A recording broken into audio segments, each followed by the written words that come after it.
کۆبوونەوەی 28 حوزەیران کە تیایدا بە ئامادەبوونی شاندی حکوومەت گفتوگۆ سەبارەت بە لێبڕینی موچە و داهات و کێشەکانی دیکەی هەرێمەوە کرا. تیایدا پەرلەمانتارانی ئۆپۆزیسیۆن داوایان کرد لێبڕینی موچە بە نایاسایی بناسرێت و پەرلەمانی کوردستان بڕیارێکی تەشریعی بۆ کۆتایی پێهێنانی بدات. بەڵام دەستەی سەرۆکایەتی پەرلەمانی کوردستان ڕەتی کردەوە و بڕیاری پێکهێنانی لیژنەیەکی بۆ ئامادەکردنی یادداشتدا.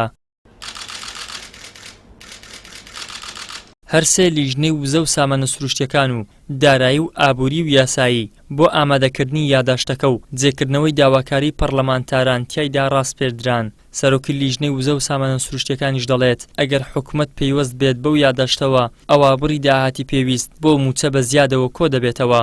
کۆبوونەوەی دوێنێمان ئەوەیە ئەو لیژنە معنیانە سێ بابەتیان دیاری کرد، چوار بابەتیان دیاری کردووە کە هەم لێبڕینەکە چارەسەرەکە هەم دۆخی موچە باشەکە. یەکەمیان پیاچوونەوە بە کۆی پرۆسەی نەوت خەرجەکانی دۆزینەوە بەرەمێنان، پیاچوونەوە بە عەقدی بۆری، پیاچوونەوە بە داشکاندن لە فرۆشتنا، دووەم پیاچوونەوە بە خاڵە سنووریەکان هەم کۆمپانیاکاری هەم قاچاقی، سێمیان پیاچوونەوە بە باج گەورە باشدەران باز نادەن ئەوەی باجیان کەم لە سەرە باجەدەن و چوارەمیشیان سەریعکردنی یاسای چاکسازی بەمە گرفتەکە چارەسەرە. لە یادداشتەکەدا ڕاستپاردەکان سەبارەت بە دۆسیەی نەوت، دۆسیەی گومرگەکان، باج و ڕوسومات، کۆکردنەوەی داهاتی کارەبا، جێبەجێکردنی یاسای چاکسازی و موچەخۆرانی گرێبەست و وانەبێژ خرانە ڕوو. ئەندامێکی لیژنەی دارایی کە بایکۆتی کۆبوونەوەی لیژنەکەی لەبارەی ئامادەکردنی ڕاستپاردەکانەوە دەرکرد دەڵێت ئەو کۆبوونەوەیە گرنگ نییە و دەبوایە پەرلەمان بە بڕیارێکی تەشریعی لێبڕینی موچەی کۆتایی پێبهێنایە نەک یادداشت ئامادە بکات. من بەشداریم نەکرد بەڕاستی، چونکە پێم وایە راپۆرتی لەو جۆرە جەدوای نابێت، بایەخی نابێت و ناتوانێت لە ئاست ئەو تەجاوزانە نییە کە ئێستا حکوومەت هەیەتی، لە ئاست ئەو سەرکێشی و یاساشکیانیانە نییە کە ئێستا حکوومەت هەیەتی.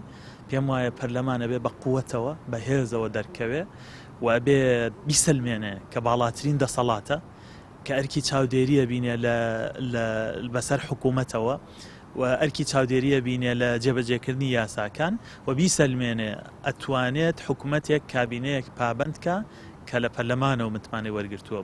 فراکسیۆنی کۆمەڵی دادگەری و ژمارەیەک لە فراکسیۆن و پەرلەمانتارانی دیکە داوا دەکەن بە بڕیارێک لێبڕینی موچە کۆتایی پێبهێنرێت کە کابینەی نوێمی حکوومەتی هەرێم بە شێوەیەکی نایاسایی بەسەر موچەخۆرانی داسەپاندووە جەختیش دەکەنەوە کە تەنها ڕێخستنەوەی داهات و نەهێشتنی ئەو گەندەڵیە گەورەیە کە هەیە دەتوانرێت پارەی موچە و خزمەتگوزاریەکانیش دابین بکرێت. بەڵام حکوومەت هیچ هەنگاوێکی جددی بۆ چاکسازی و ڕوبەڕووبوونەوەی گەندەڵی نانێت. ئیدریس محەممەد، کەناڵی ئاسمانی پەیام، هەولێر.